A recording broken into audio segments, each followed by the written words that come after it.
White privilege is a devastating issue that has been a major normality in the Australian society since the arrival of the British in 1770.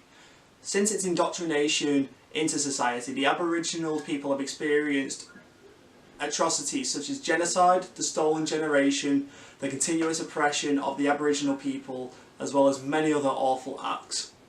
It can be argued, however, that things have gotten better for the Aboriginals within Australia.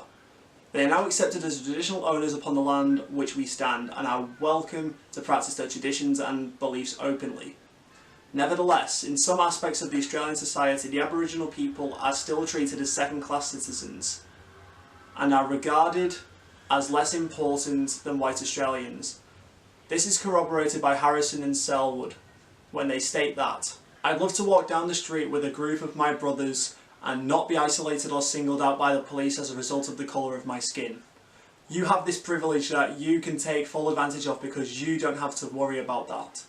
Additionally, Zeus Leonardo argues that it captures an accurate portrayal of the learned advantages that whites, by virtue of their race, have over people of colour. In addition, it is the systematic of the utter sense of oblivion that many whites engender towards their privilege.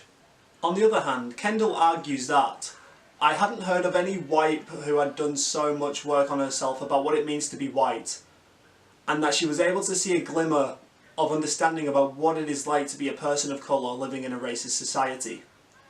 Therefore, it can be explicitly seen that the white privilege is still a very relevant issue in today's society, as the majority of white people do not have a thorough understanding of the privilege and take it for granted on a day-to-day basis.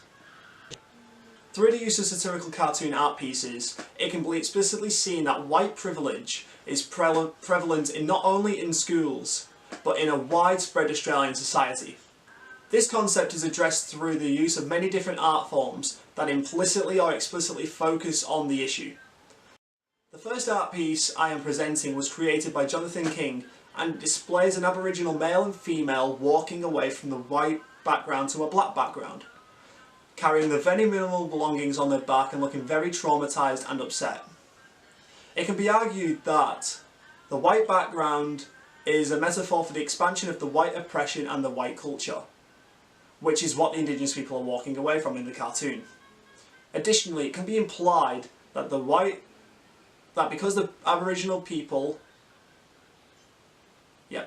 It can be argued that the white background is a metaphor for the expansion of the white oppression and culture, which is what the Indigenous people are walking away from in the cartoon. Additionally, it can be implied that because the Aboriginal people are wearing white clothes, they are being enforced into white Western ideologies, cultures, and therefore being stripped from their indigeneity. Therefore, it can be argued that due to the Aboriginal people being stripped of their indigeneity and culture, Westernised education is being imprinted upon the Indigenous students within the education system. Finally, the very minimal number of items on the backs of the Indigenous people are a reference to them having their indigeneity and the majority of their belongings taken away from them by the white settlers.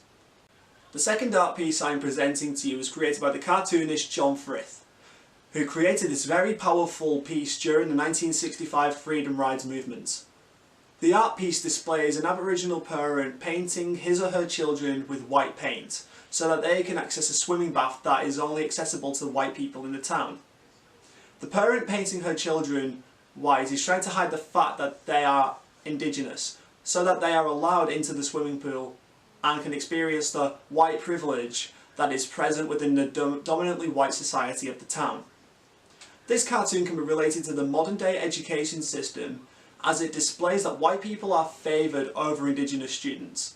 It can be argued that teachers have a certain deficit thinking, which means they subconsciously choose white students over Aboriginal students because they believe that Aboriginal students cannot achieve good grades. Essentially, as pre-service teachers, we need to be aware of the issue that is white privilege. This concept is still a major issue within our society and our education system and prohibits Aboriginal students from having the same academic opportunities as white Australian students. As pre-service teachers, we need to provide a safe, diverse, all-inclusive environment for our students of all races, so that they can learn, prosper and grow as students. Thank you for listening.